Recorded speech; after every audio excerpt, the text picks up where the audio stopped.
Welcome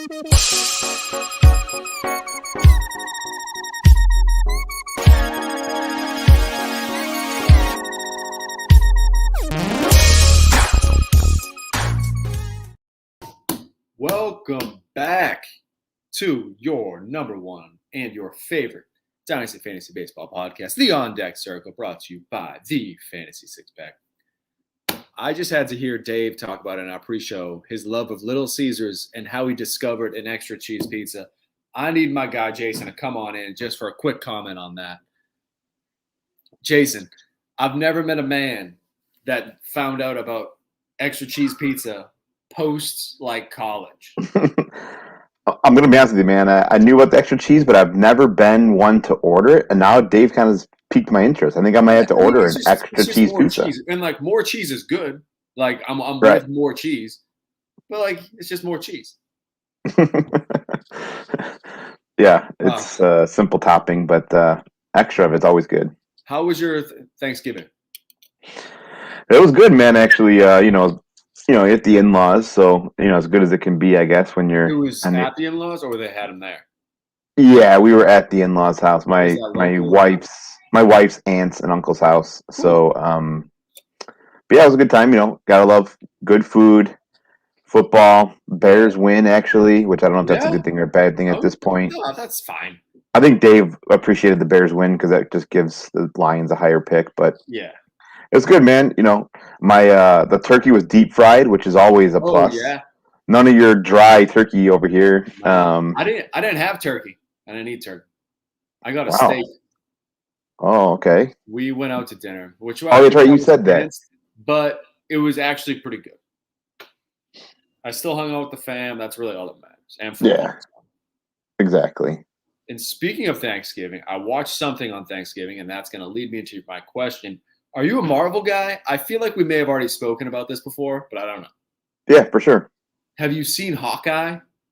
So I have not, but it's on my list because it seems kind of like Christmassy. So I was like, this will be a nice. So I've never watched any Marvel really. Like I've seen like a couple Avengers, but I'm not like a Marvel guy. So I was like, you know what? This is kind of Christmassy. Jeremy Renner was in the town. I'm all about the town. Okay. And so then my friend texts me, goes, do you understand how weird it is that you're getting into the Marvel universe because of Hawkeye? Like, that's pretty weird. And I was like, yeah, I guess so. Yeah. So do you have like a favorite Marvel movie? So luckily, I know you don't probably have it, but I have kids, so I have Disney Plus. And with Disney Plus, yeah, I mean, you can watch all the Marvel movies. I don't know, there's like 30 of them. Of those, I feel like my favorite. That's what people tell me. That one's good. It's almost too much at times. It's like one beef I have with all those movies too is they're just way too long. Like I can't be sitting around for 3 hours to watch a comic book movie. But I think my favorite of all of those though is honestly Captain America: Civil War. Okay. Because that one had like all of the good Avengers kind of fighting each other. Like there's a huge Captain America versus Iron Man scene in that one, which is actually really epic. So I'm gonna go with that one. I've got a week off in December for school vacation, so I think I'm going to bang out a few of the Marvel movies. Yeah, do it, man. Watch Civil War. It's a good one. I guarantee you Dave's going to complain about his question. He's going to – but I definitely couldn't ask him that question because he'd be like, what's Marvel? Like two different colors like pulled together or some shit. All right, Dave, come on in, my dude. He's going to say that's the right thing to say. I feel like there's so much for me to react to. Yeah, there was a lot there. So many things. First of all, yay Bears. So good for them. Yeah. I did not want the Lions to win that game. Second of all, Nick, fuck you. You tell me how much you like my stories. I tell you a great story. About the fact that you just found out about cheese. The riveting story of extra cheese. I didn't just find out about it. This is like 20 years ago, but that's like half of my life. 20 years ago, I was 8. So I guess that's kind of funny. You got to take the good with the bad, right? Because I tell you lots of good stories, and so I think that the cheese story is awesome. But that's cool, whatever. And I don't do Marvel or any of that nonsense. So like. Fuck that stuff. So that was a good thing I didn't ask you that question. Yeah, if you'd asked me that, I'd been like, here we go again. All right. This is going to be a good lead-in to our perfect draft. Okay, good. Oh God, Really? you're gonna ask me something terrible. Go ahead. Your favorite Christmas gift you've ever given or got? Oh, that's a tough question, man. Golly. Yeah, that's a tough question. I guess I'll have a little bit of recency bias here because I actually got this last year.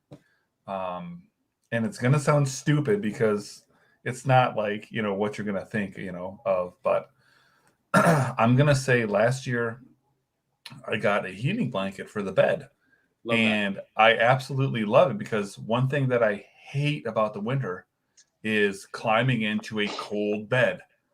And, it takes, whatever, 5 minutes, to get all warmed up and everything. But, man, you tell you what, man, you just throw that heat blanket on, 15, 20 minutes ahead of time. And it's nice just to crawl into. It doesn't have to be hot, but it's the fact that you're not crawling into a freezing cold bed. Okay. Like that one. Yeah, it's a good one. Jason, do you have one? No, I don't. I can't even put on a spot like that. I got a fish tank. I know, that's hard. And that was, I fucking loved it. I love my fish tank. I don't have it anymore, but I loved it. Yeah, that's a hard one, man. All right. So now, perfect draft. Yeah, speaking of Christmas. Well, here's a fun fact. I'm gonna go last today because I just am. But yeah, we're gonna do. This was, I think, Nick's. Nick, was this your choice? Big Christmas guy. Well, I'm a big holiday guy. My girlfriend's Jewish, so I have to include all holidays. Yeah. My menorah's all lit. We have a Christmas tree there. We're in full swing right now. Yeah, man. I seriously am the guy that, like, the first chance I can put up Christmas lights, like, to where, like, I don't have to worry about, like, getting arrested for putting them up too early. Yep. Like, I'm good with it. And then I will procrastinate taking them down forever. I would keep them up 365. I swear to God. I swear to God. Makes me so happy. I would never take them down if I didn't. Like, if I was just, like, single, like, whatever, living on my own, like, I'd put them up, and all I would do is add to them.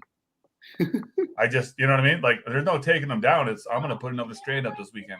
Yeah, love it. But we're gonna do Christmas movies. You guys duke it out for who wants to go first. I'll give it to Jason. It's the giving season. Last. Oh, all right. It's so weird because there's so many different lanes of Christmas movies. Yeah, so it could be different. But I, for one, am a huge comedy Christmas movie. I like my serious ones, but comedy is where it's at. So my unanimous 1-1 is National Lampoon's Christmas Vacation. Oh, okay. Perfect. Yeah, love that movie. Perfect. Chevy Chase, love it. You kind of worried me a little bit because what I'm thinking is my first one. It's not quite comedy like that, but I was thinking you're gonna snipe me right off the bat. Actually, I was like, oh no. I'm also going comedy route. Nice. It's a newer one, not newer, but like not an old time. We're going Elf. Oh, Elf. Yeah, solid. It's so good. I just watched a thing on Netflix. It was like a docu-series about the making of Elf, and it was really good. I would recommend. Where'd you see that? It's on Netflix. It's called The Movies That Made Us. Okay. And one episode is just all about Elf. So basically what I'm hearing is I'm going to need to get your Netflix password because I don't have Netflix anymore. And I really want to see that. I really want to see that. I got you. Oh, my God. I'm going to need to steal that. Don't tell Netflix. I'm pretty sure they frown upon that. Yeah. All right. They make enough money. Yeah, right.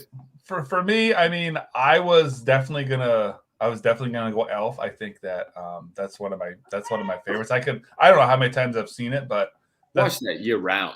That's probably one of the. I'm not the kind of guy that watches movies like a bunch of times.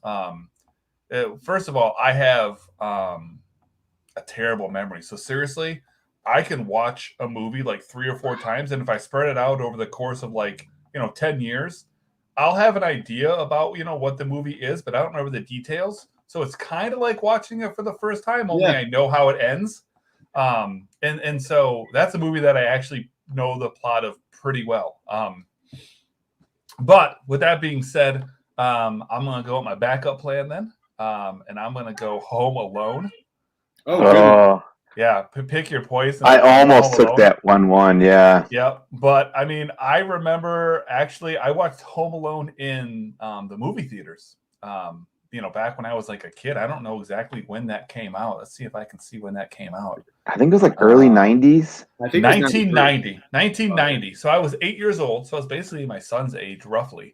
And I remember going and seeing that movie, and I obviously watched them all. That's another one that I've seen, a handful of times. Yeah. Not as much as Elf, but still. Home Alone, I think that's so classic, I think. And when I think of Christmas, like that is something that I think of for sure. Mm-hmm. The next one, I'll go much more classic and kind of another one that I haven't seen very many times, even though it's on TV, once a year. I've probably seen it like once and then maybe bits and pieces of it, a handful of times, here and there. But I think It's a Wonderful Life is kind of got to be, if I can get that in the second round, I think that's straight up thievery. Yeah. You know what I mean? Like that might be like the most classic Christmas movie that I can possibly think of. Yeah. All right. I'm going the OG Grinch, like the Grinch, not like the Jim Carrey one's fine. Right. Yeah. The one after that. I didn't see the most recent one. But the original Grinch, like, it's just so good. That era of movies, like all of those movies are so good. This is like one of the hardest drafts we've had. Just I prefer the older movies, honestly. Yeah. Like, I mean, I don't mind. I remember, back in the day, and I don't know what they have on nowadays, but like a lot of times, like you could flip on like AMC and they would have like these older movies. Yeah. Mm-hmm. And I don't know, something made me just like, I think I was flipping through channels and something came across. I ended up, giving it, 5 minutes of my attention. And before I know it, I'm like hooked on this movie. And it was towards the beginning. I'm like, oh my God, that movie was great. Like I thought it was going to suck. It was from, it was old, and it was amazing. And then I kind of caught a couple other ones, but damn, these old movies are really good. Jace? Oh man. So there's, like you said, this is so hard because we only get 3 and there's just so many you want to pick. But the next one I'm going to go with is the very original Rudolph, the Rankin and Bass, the little claymation ones. I mean, it's a classic. Yeah. How do you hate on that? I mean, I actually had one of the best things too about right now is introducing my kids to these Christmas movies. They love watching them. We have to buy them all the time. So we own Rudolph the Reindeer, so we've watched that multiple times. And so yeah, I'm gonna go with that one. And then my last one, which is kind of watered down at this point now, but it still is a holiday tradition around here, and that's the Christmas Story, as it gets played for 24 hours on TBS all of Christmas Day. Does it really? But without that, I don't know if it's a complete Christmas. So I'm gonna go with Christmas Story. Yeah, classic. Nice. You can see my dog. She's jumped off. But my pick. This is I don't even know if you guys have even heard of this movie. This is just one of my favorites. You've definitely heard of it. It's called Jingle All the Way. Oh, see, I almost took that because me and my buddy, we had this like inside running joke that it's like some holiday blockbuster amazing movie, but it's so bad it's good. You know what I mean? Yeah. I'm a sucker for a father-son story, and like, it's just so good. It's so good. Arnold Schwarzenegger, great. Yeah. That's what I thought. I was gonna say, is that the Arnold Schwarzenegger movie? But I'm like, oh my God, it can't be. So I don't want to sound like that idiot. But I was half gonna chime in and ask that. I just was so afraid of getting just made fun of for a bit. No, it's not. That's a classic, Yeah. Love them. I'm positive I haven't seen that, so you should check it out. You'll have to throw it in the group chat or something so I remember, because I will not remember to watch Jingle All the Way. All right, so again, I'm gonna go classic. I feel like the best ones are the classics when it comes to this. And I mean, it's really down to 2. I did not think either one of them would be available here, so I was actually gonna go. I knew I was gonna have to choose between Elf and Home Alone. And then I didn't know if either one of these two were going to come back around to me. I guess I got to go Miracle on 34th Street, right? I haven't seen that. Yes, you have. No, I haven't seen the It's a Wonderful Life either. I was just nodding. Really? Like those are like... No. Those are on every year. They're old. They're just I'm watching Jingle All the Way. Wow. All right. Well, that's crazy that this was your topic. This is like your baby, and you haven't seen like two of like the all-time like greatest Christmas movies ever. Yeah. Fair enough. Slice of life movie. Just not. I ain't mad about it. Christmas Carol was not drafted, and I'm upset. That was I know. That was the other one. That was the other one. It was between those two, and I couldn't decide which. I've seen Miracle on 34th Street more. Yeah. So I went with that. I did not think either one of them were going to be available. Yeah. I actually thought, Nick, I thought you were just going to bang them both. There's just so many to choose. It's like, how do you pick your top favorites? Well, I did not think Jingle All the Way was going to get selected. No, so I have so many. And I want to watch that Christmas for real. movies that I like are terrible movies. Like yeah, but I think that Christmas to with some the extent, Cranks, great movie. Yes, Ben Affleck in it. You also probably don't know what that is either.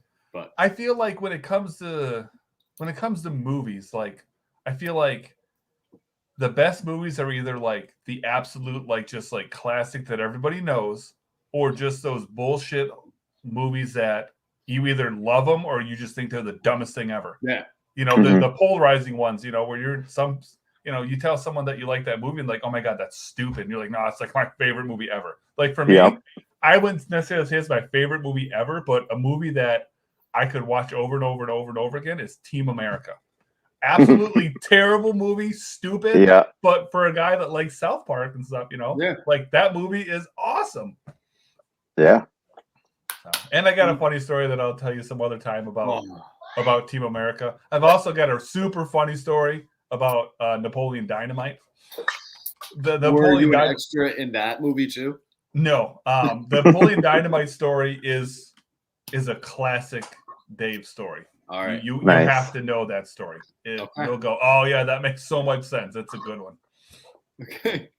I'm glad no one said Die Hard. That's the worst tweet in the world. I feel like people are just trolling at this point. I agree. I agree. It's definitely not. Die Hard is my favorite. Like, no, it's fucking not. Yeah, get out of here. Yeah, get out of here. That's a troll move. Yeah. So let's get into some business. We're 20 minutes in almost, and I don't think we've talked about baseball at all. Literally, I don't know that there's been a word spoken about baseball. I know.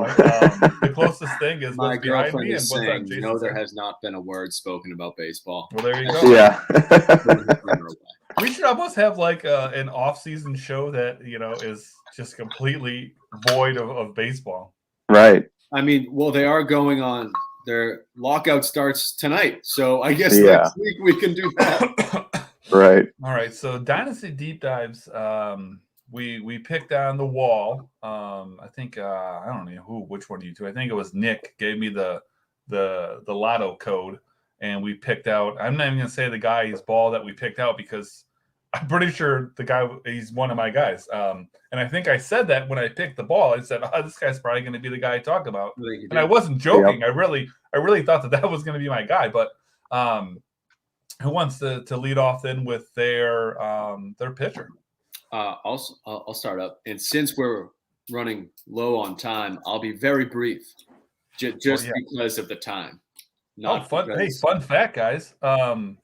Real quick, we are in the midst of doing our mock draft. Oh yeah! Oh yes! Big news! And plug our own draft, guys. And I know, right? A notification that said that I am up.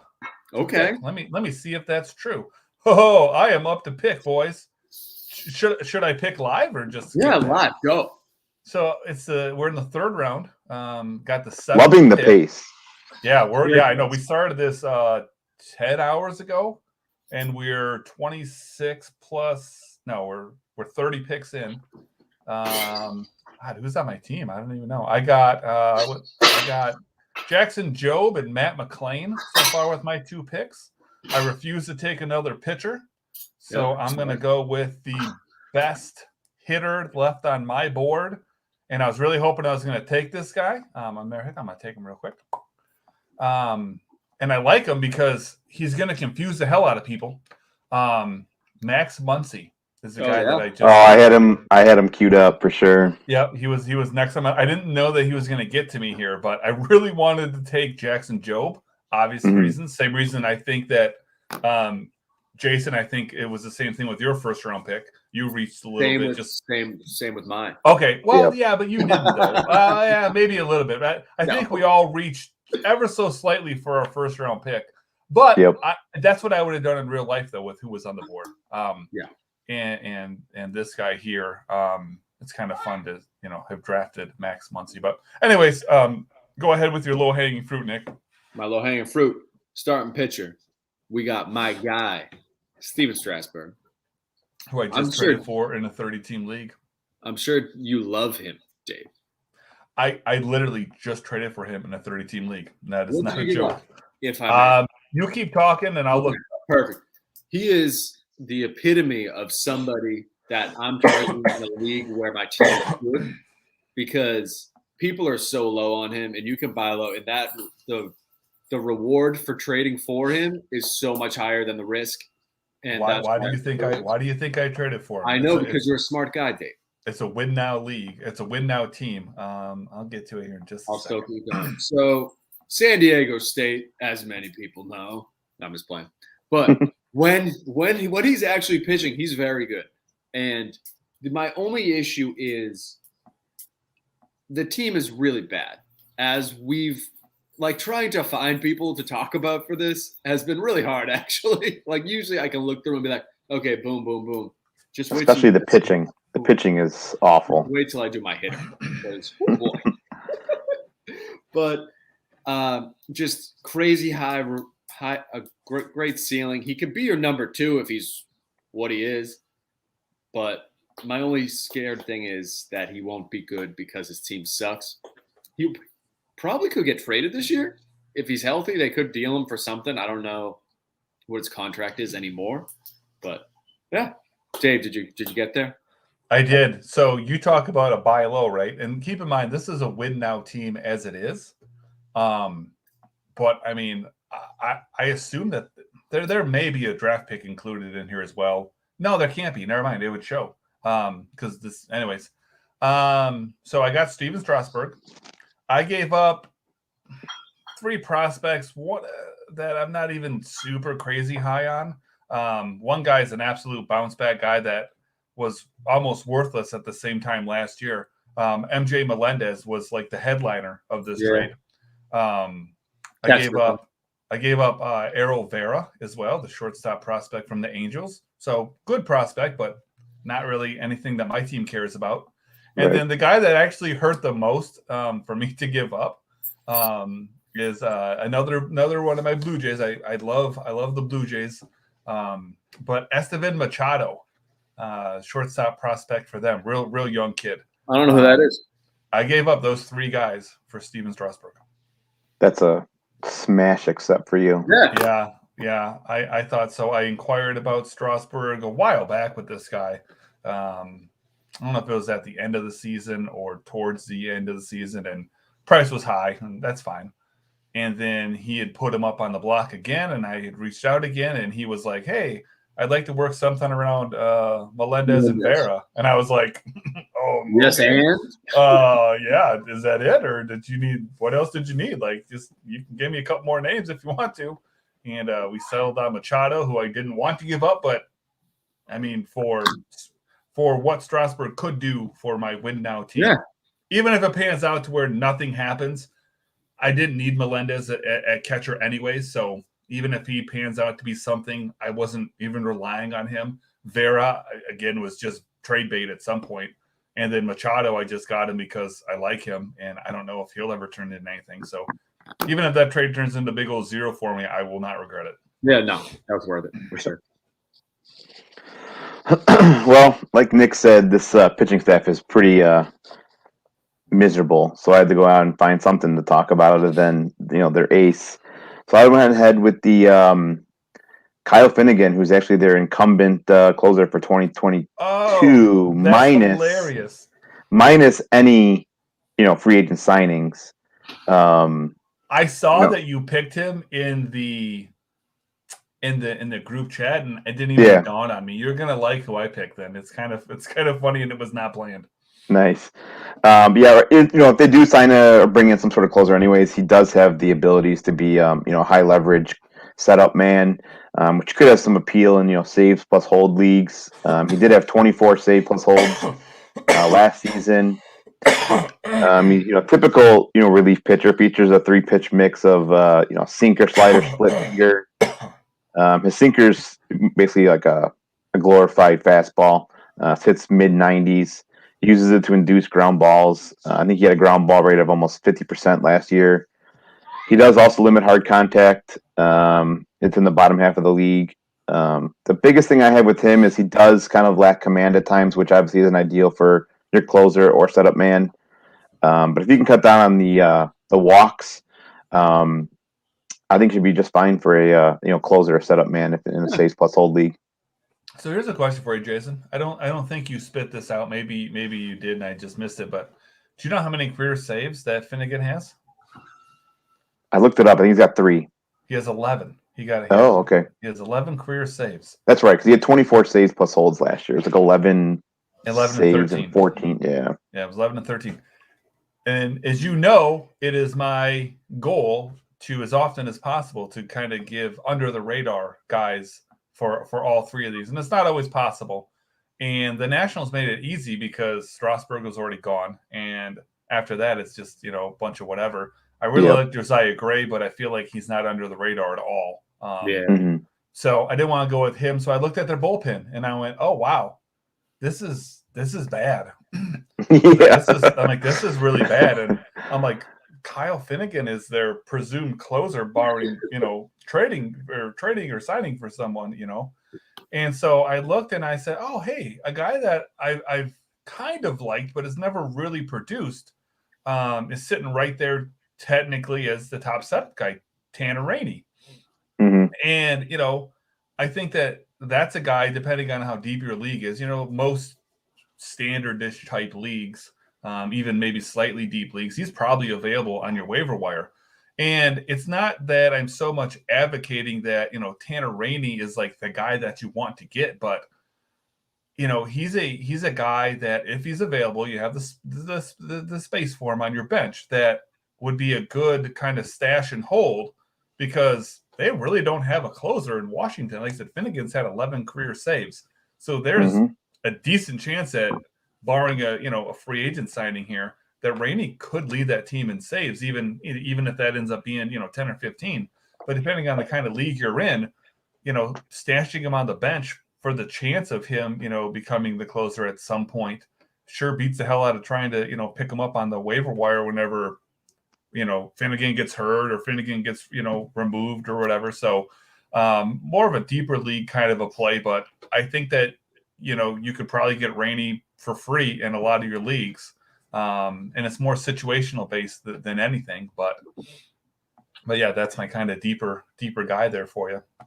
Yeah, I looked at Rainey myself just to figure out who to pick, and both of them I think are kind of in that same boat. Like, there's no guarantee that Finnegan is the closer. So yeah, well, if you'd have picked Rainey, I'd have picked Finnegan. So it just I did not know that you did that, even though in retrospect I remember seeing your text. Yeah. To hitter, we're going to go with the guy that I actually pulled the ball of to get us to the Washington Nationals, and that's Carter Kieboom. Once a very highly regarded prospect. I think just about everywhere. He was a top 5 prospect in what it would have been 2018, I guess, because it was 2019 that he made his first appearance at the big league level, and he was a dumpster fire. 43 plate appearances, and I think he hit like under under 200. It was like 127 or something stupid. And then, that was, he was up, he was down pretty quick. He was struggling. Got another shot in 2020. A lot more plate appearances, got up to 122 plate appearances, but again, struggled. Like, he hit just over 200. I think it was like 207. Obviously the on-base percentage was non-existent, with that low of a batting average. 2021 split his time between AAA and big league level with the Nationals, and big surprise, he continued to struggle to this point in his career, including the minors. Kieboom has been more hype than production. Even looking back, He's never had a really strong stretch in even the minor leagues. But he's still only 24 years old, so we still have 2-3 years before he really gets to that prime. Yeah, so he still has plenty of time to figure it out. He's going to have every chance to earn at bats at the major league level at third base with the Nationals yet again, even after all these struggles. So I think that he makes for a very interesting, buy low candidate, unless, the owner of his is a family member. I would imagine you could get him for a fairly decent price. If you do go ahead and snag him, you have to know that, the chances of him getting nothing, are going to be pretty strong, I would say. But 24 years old, a kid that was very highly regarded. I think for the little bit that you'd have to give up, the potential of him turning into, a quality MLB bat is probably worth, the cost at this point. Probably not going to happen, of course, but that could be one of those, where, you get some pretty good value if things were just to pan out for him. Even just pan out like a little. Yeah, right. I didn't say he turns into an all-star or anything crazy. Yeah. I just said a quality bat. A guy that is, a fringe starter maybe in a 12-team league even. I mean, a 30-team league, that guy becomes a pretty valuable piece. But, I don't know. I mean, he still has some potential. I mean, at that age, I think it's worth a shot if you can give up something that you don't need or something you're not planning on. Because it could pan out, pretty well. I think that's a pretty low risk, medium reward kind of a move. I agree. What are we on now? No. Hitters. Oh, guys, Rick, I know I really went deep for Strasburg, so I'm going to go even deeper with my hitter today. This will be even quicker than a Strasburg one. Do I need to get the bat and ball? I think I'll be done by the time you find the bat and ball. Fair enough. The hitter is Juan Soto. Starts and ends. Best hitter in baseball, most likely. Close. Maybe. Top 3. In the conversation. Go straight for him. Maybe the best approach at the plate, too. I mean, yeah, for he's sure. So good. And he's still so young. He's insanely young. Like, you would think he's, 20, 25, 26, 27 even. Even then, he'd still be so young. Yeah, even he's only 25 years old, and you're like, no, he's still got a little ways to go. He's like 22, so young. Right?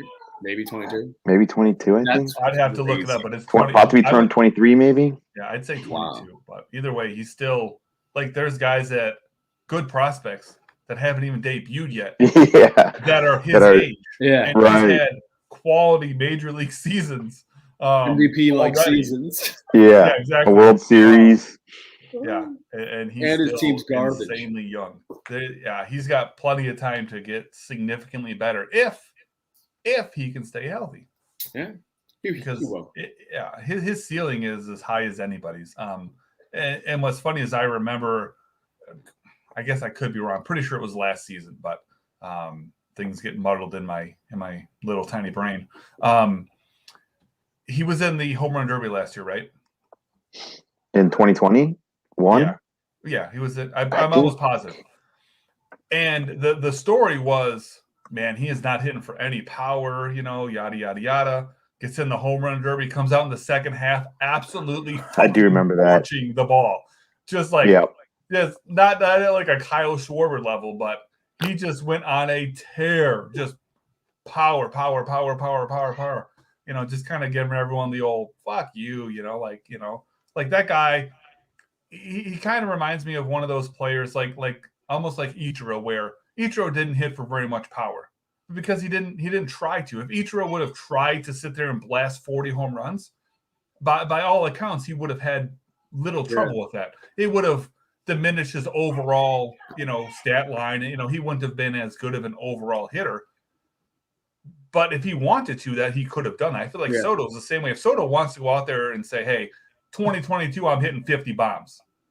I don't know that he would necessarily, but he sure as hell would come close if he didn't. He just would, he'd probably lose out on a lot of the other things that make him so valuable. Like you said, we talk about his plate approach and stuff, and that kind of stuff. So could he hit 50 if he wanted to? Yeah, I'm pretty sure he could. That's just not the way he rolls. Right.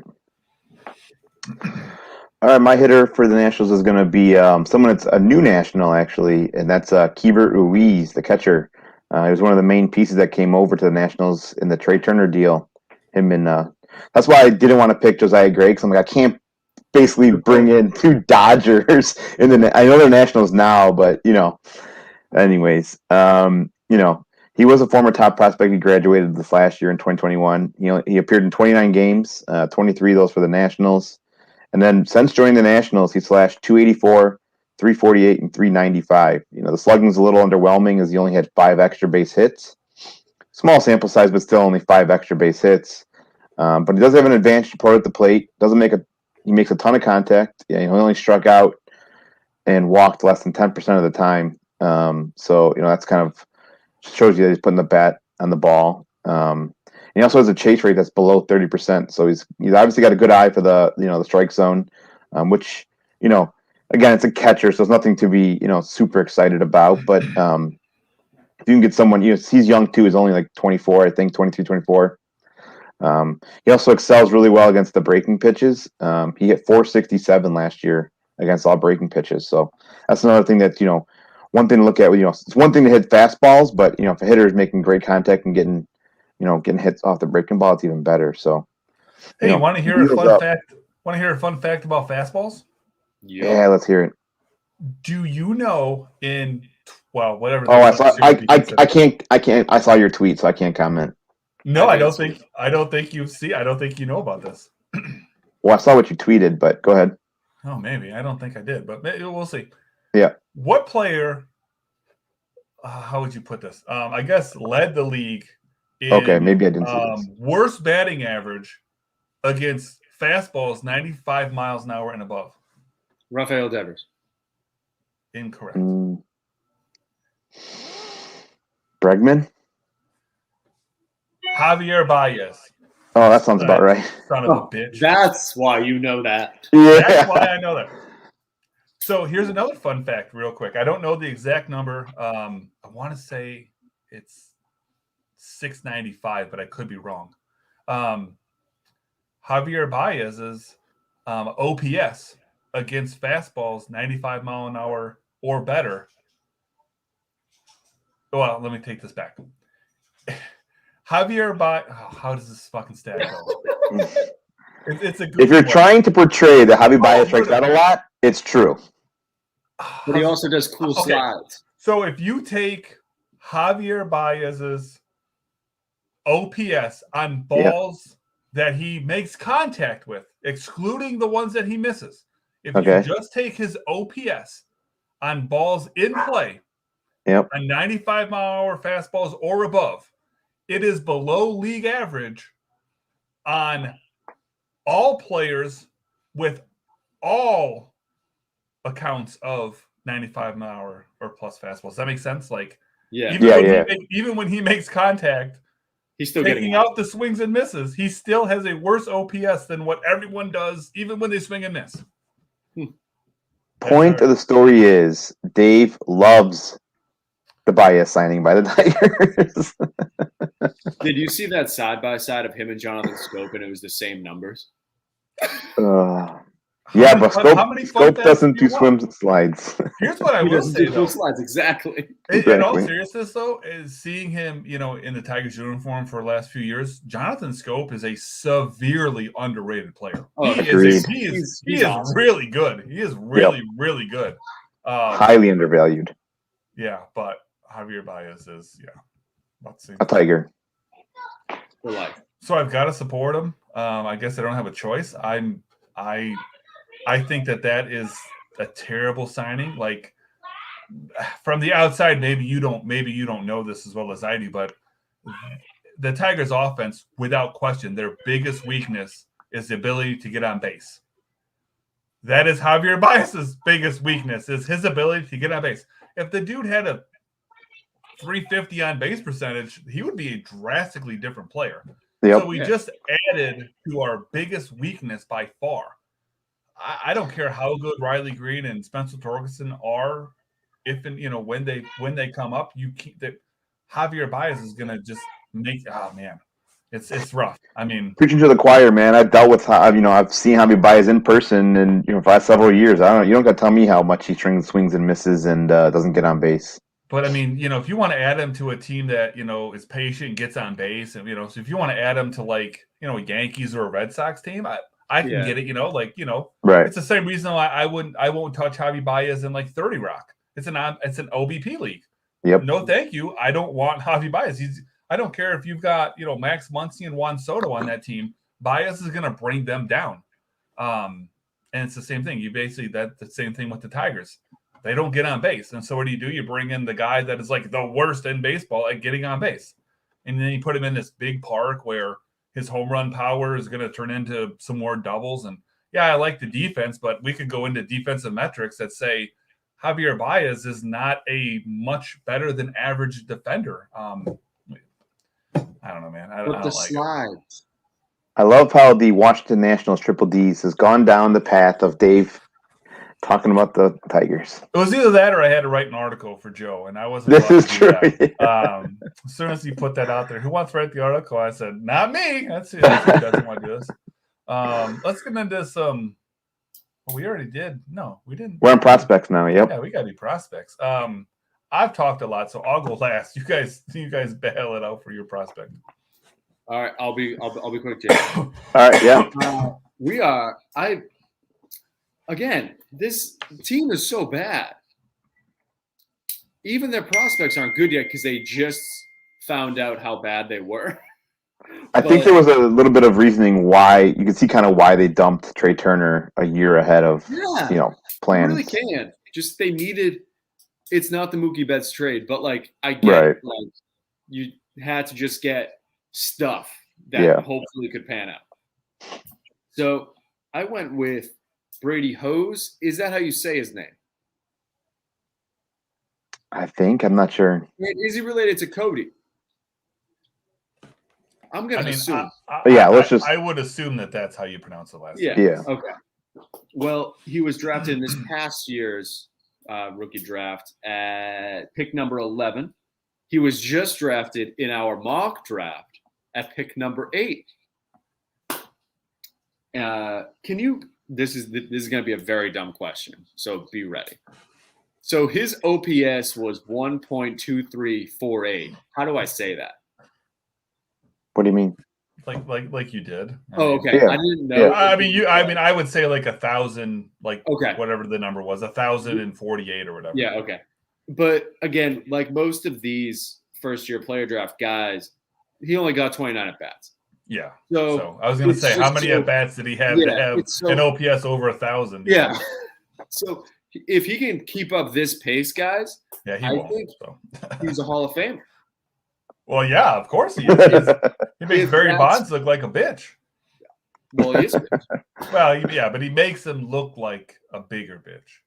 He is a big bitch. But, yes, Brady Hose. I think he's going to be good. So you're all in. You love the hose. You could say that I think it might be pronounced. I don't know. It seems like it might be house, but yeah, house. I'm not sure. He's hose. He's until we get confirmation otherwise, he's hose. Yeah, we'll keep it at that for sure. What do you got, Jason Beckner? Oh, I got all right. Your name, man. You keep taking that. Actually, Joe switched it back, I think, but that's regardless. Is it? We're just gonna rock the Jason until he makes his appearance, or what? Yep. Okay. Yeah. So you Jason forever. Yeah. I'm going to go with, not only one of my favorite prospects in the Washington system, but also one of my favorite prospects in all of baseball, and that's Jackson Rutledge. I don't know why either. Yeah, I kind of like him, man. Ever since being drafted as 17th overall in 2019, I think it's just maybe his huge frame. The guy's 6'8", generates that, uses that to generate high-end velocity, sits mid-90s, complements that with a plus slider, right-handed. Still doesn't have a ton of professional experience. Maybe that's one thing that's kind of outlying is it's been almost 2 full seasons now, and he's only made 23 starts, and that's all been at the lower levels. So nothing to get too excited about yet, but I'm excited to see what he can do. Develop. Maybe take another step in 2022.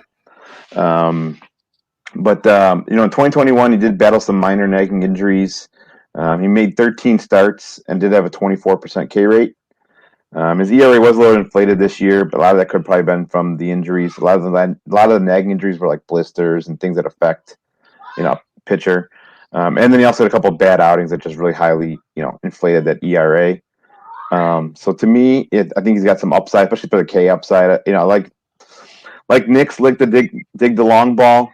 Jason's like the K rate. So that's one of the biggest things I like about Rutledge is his K rate, and I like to see him develop more in 2022. I like to see him get a chance at Double-A. That's where I think he could. The guy's 22 already, so I think he's due to be out of those high A and rookie balls leagues. So yeah, that's my prospect. So my guy actually at one point in time, well, maybe even still, I guess, but I know at one point in time for sure he was the largest ever signing bonus for an international signee ever by a lot. Their record before they signed him was 1.5 million, and they gave him a signing bonus of 3.9 million. So signed him for significantly more than anybody else did. And at the time was considered a five-tool prospect that has seen a lot of injuries, that has kind of shot him way down a lot of rankings. This is a guy that I used to own everywhere, and I've slowly gotten away from him just for a variety of reasons, injuries, and just I still have him as a 2023 ETA. So all things considered, he still has a little ways to go even to reach the big leagues. But Yasiel Antuna is my guy. Like I said, been big on him for a while, but basically missed all of 2019, recovering from Tommy John surgery. Has had some leg injuries as well. Came back, and obviously last year there were no minor leagues, but he was at the alternate site, and from all accounts that I have seen and heard, I obviously was not there, but he was showing off some incredible power. Was showing off a really good ability to hit the ball as well. So obviously exactly what we want to see from him, from a dynasty perspective. 2021, obviously finally, got to, get back on the field, at the minor league level. Did not wow anybody, did not have anything that, would jump off the pages. But, everyone had missed, 2020 for the most part. He missed 2019 as well. So it had been, a while since he had faced legitimate, actual, real on the field game competition. He had 400 at bats at high A. Hit 227, so nothing there. 307. He had a Javier Baez kind of on base percentage. Slug 385. Again, nothing pretty there. Counting stats in those 400 at bats: 55 runs, 12 home runs, 65 RBIs, 4 bags. So again, nothing that you would see in a box score, on a stat line and think, oh, hey, this kid is something special. Those injuries have really derailed him quite a bit. Like I said, I see him as a 2023 ETA, if ever, I guess. But 2023 makes sense for me. At this point, I think in a perfect world, maybe 2025, 2026, somewhere in that time frame, he's acclimated at the big league level. I could see a stat line potentially in his prime, about 75 runs. He's got 25 home run potential. I could see him getting 5 bags, maybe hitting 260, 340-ish in the on base percentage, maybe a 450 slug. So not a all-star kind of a player necessarily, but a guy that with that power, definitely could provide you with something. I don't think it's going to be a shortstop any longer. He's probably going to be, more of a third baseman, maybe corner outfield kind of guy. But depends on who owns him in your league. They're either going to know exactly who he is and maybe still have some hope for him, and maybe you can't get him on the cheap, but he also may be on the waiver wire, and maybe, you can either snag him at the end of this first-year player draft you got coming up, or once the, waivers open up after the draft, you can just go ahead and get him for free. So just somebody to keep an eye on. Love it. Can you guys guess what Nationals prospect I was obsessed with 4 years ago? He's no longer in the league, I don't think. And it was a pitcher. No. He did play with the he eventually made it to the Nationals. I feel like he had some weird injury, like punched a wall. The answer is Coda Glover. Never even heard of him. No, Coda Glover was their closer for like. Coda Glover. Yeah, I know what you're talking about. I thought you said Cody. I know what you're talking about. Yeah, he was a reliever. Yeah, big kid. Yeah, I know what you're talking about. And I was like, oh, I'm gonna I picked him like late in some draft. I was like he could be a good closer one day, and then I just became like obsessed with him, and then he stunk. Yeah, that's the beauty of Dynasty baseball. We all get these guys that are like, I'm obsessed with this guy. You know, you got to have him in all your leagues. Yeah. Sometimes they pan out, and then other times you're like, why did I waste my time acquiring this guy across all my leagues?